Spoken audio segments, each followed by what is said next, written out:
Technique d'isolement par épuisement en surface. Sur milieu gélosé, nous allons voir ici la technique des cadrans avec flambage entre chaque cadran. L'objectif d'un isolement est de séparer les bactéries les unes des autres, soit séparer les bactéries composant un mélange, soit vérifier qu'une souche pure est réellement pure et non contaminée. En effet, une bactérie se multiplie en des milliers d'individus identiques que l'on appelle clones.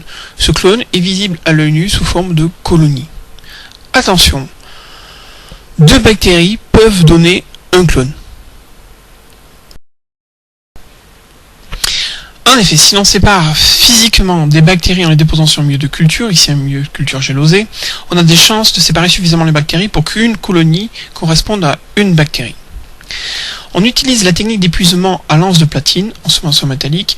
Cette technique peut être réalisée avec une pipette Pasteur, mais la pipette Pasteur reste un outil dangereux. Nous préférons donc l'utilisation de lance de platine. La première étape consiste à tracer sur le fond de la boîte les 3 cadrans. En effet, ces 3 cadrans sont répartis de la façon suivante. Nous voyons aussi la possibilité de mettre des limites facultatives. Nous voyons ici l'aspect du tracé des différents cadrans vus de dessus, et nous voyons l'aspect vu de dessous où aura lieu le tracé au feutre indélébile. Pour faire un bon isolement, il faut des stries serrées. En effet, l'objectif est d'épuiser d'abord le contenu de l'euse, ensuite de séparer ces bactéries, et ensuite de les répartir sur l'ensemble de la boîte. Il faut avoir le geste souple pour ne pas abîmer la gélose. Souvenez-vous, la lance de platine possède un point d'équilibre. Il faut le trouver avant de l'utiliser. Je réalise dans le premier cadran des stries serrées et je tourne la boîte d'un quart de tour. Je flambe mon anse et je réalise le deuxième cadran et je tourne la boîte d'un quart de tour. Je flambe mon anse et je réalise le troisième cadran. Ensuite, je prends ma boîte et je la tourne couvercle en bas pour mettre à incubation. Un bon isolement est un isolement qui présente un gradient de colonies ainsi que quelques colonies séparées. Nous allons voir maintenant la manipulation. Le fond de la boîte présente les tracés des différents cadrans. Je stérilise mon anse de platine.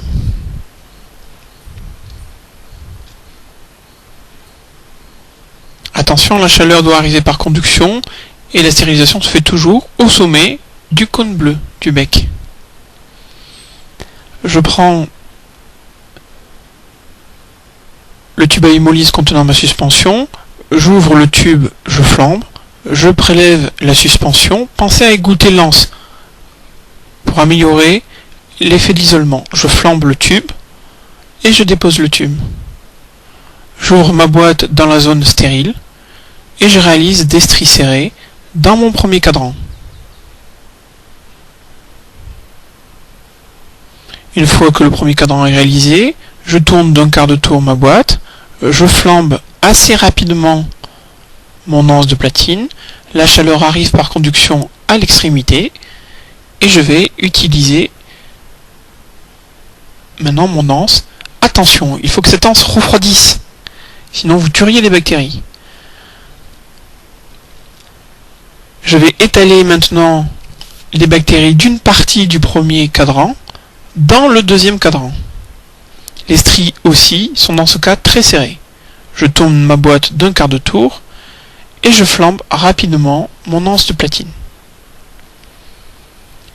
Je me mets au sommet du cône bleu, la chaleur arrive par conduction, mon outil est stérile. J'attends qu'il refroidisse et je vais répartir les bactéries du deuxième cadran sur le troisième cadran.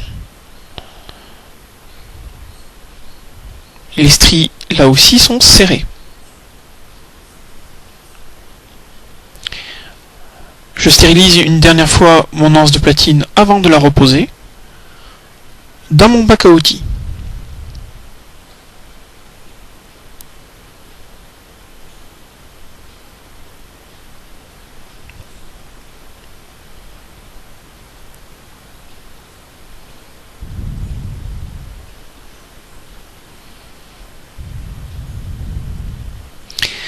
Qu'est-ce qu'un bon isolement? Un bon isolement est un isolement qui présente un nombre de colonies suffisantes, bien séparées.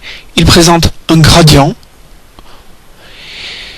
Comment faire un bon isolement? Comme je vous l'ai dit, il faut des stries serrées. Il faut bien épuiser et bien répartir les bactéries. Attention, pensez à ce que l'anse soit bien refroidi. Il faut avoir le geste souple pour que l'anse glisse sur le milieu gélosé. Comment éviter le labourage? Soit vous n'êtes pas assez expérimenté, asseyez-vous bien, tenez l'anse sur son point d'équilibre, prenez votre temps, soit la gélose n'est pas assez solide, il faudra alors rajouter de l'agar. Enfin, pour éviter le labourage, vous pouvez réaliser un isolement avec une pipette Pasteur boulée, soit demander à ce qu'on ajoute plus d'agar dans la gélose.